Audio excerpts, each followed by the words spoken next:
but very importantly, tomorrow tariffs 25% on Canada and 25% on Mexico. China also had an additional 10, so it's 10 plus 10. And it comes in from Canada and it comes in from Mexico.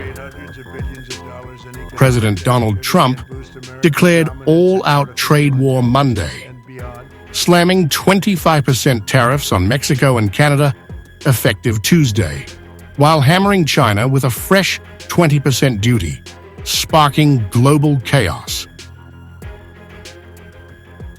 Global markets trembled, currencies plummeted, and retaliatory threats erupted as Trump ignited an economic firestorm. Standing defiant in the Roosevelt Room, Trump dismissed any chance of negotiation. No room left for Mexico or for Canada. No, the tariffs, they're all set. They go into effect tomorrow. Tying the move to the fentanyl crisis, he blamed Mexico and China, insisting tariffs would force manufacturers back to U.S. soil, or else. April 2nd, but very importantly, tomorrow tariffs 25% on Canada and 25% on Mexico, and that'll start. So they're going to have a tariff. So what they have to do is build their car plants, frankly, and other things in the United States, in which case they have no tariffs. Let's be clear. If Trump is imposing tariffs, we're ready. We are ready with $155 billion worth of tariffs, and we're ready with the first tranche of tariffs, which is $30 billion, which is already known. Thank you very much. He dangled the promise of tariff-free trade for those who comply, citing Taiwan Semiconductor's U.S. investments as proof his strategy works.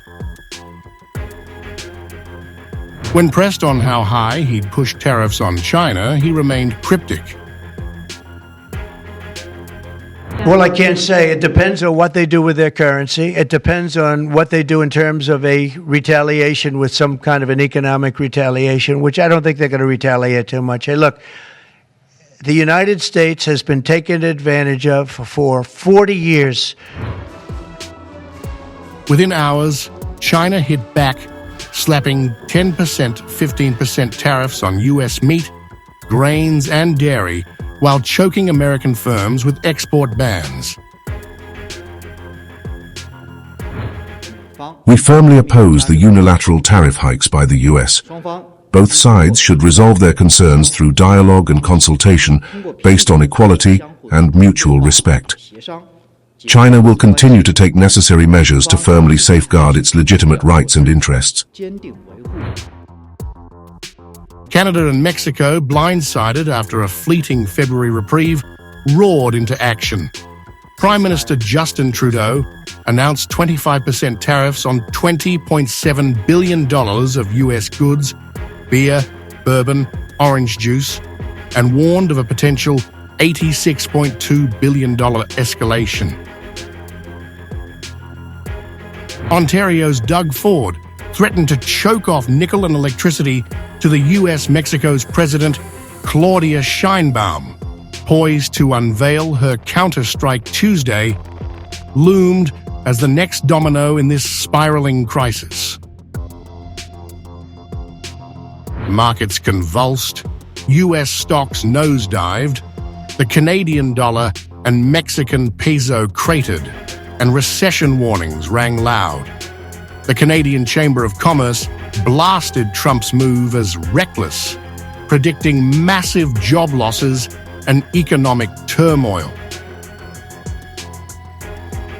The American Automotive Policy Council pleaded for exemptions, but Trump remained unyielding.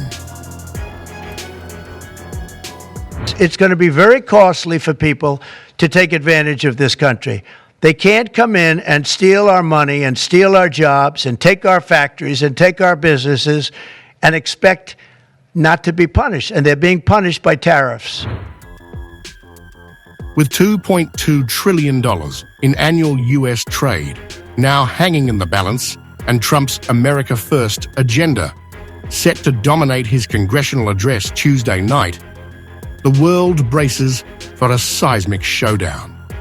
Will this be his greatest triumph, or the moment everything unravels?